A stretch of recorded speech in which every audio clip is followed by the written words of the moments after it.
Jeudi 10 octobre 2024, bonjour à tous et merci de prendre le rendez-vous de la revue de presse. Cybercriminalité au Bénin, la Criette enregistre une forte hausse des dossiers traités depuis 2018. C'est le titre en manchette du quotidien Le Routier de ce jour. La Criette a effectué sa rentrée judiciaire hier mercredi et le procureur spécial a fait le point des activités menées par la juridiction. Selon le matinal, 6 358 procédures ont été examinées en 6 ans, dont 1 956 dossiers de cybercriminalité.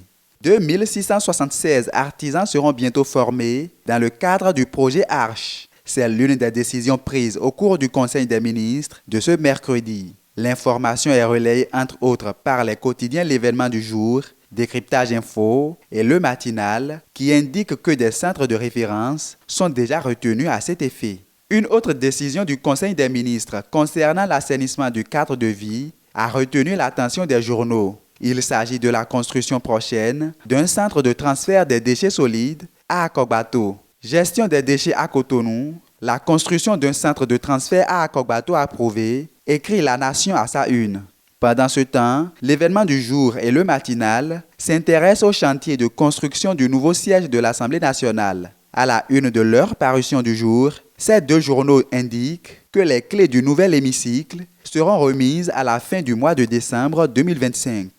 Sur un autre plan et hors des frontières nationales, Fraternité nous informe que 56 migrants béninois ont été sauvés d'un naufrage en Guinée équatoriale. À en croire le journal, l'immigration clandestine prend de plus en plus d'ampleur et les Béninois qui étaient presque absents il y a quelques années se comptent désormais par centaines parmi les candidats.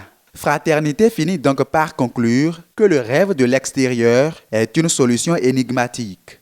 En politique, Gaskiani Info est préoccupé par la présidentielle de 2026 et pose la question de savoir si l'opposition est déboussolée par la stratégie de Talon.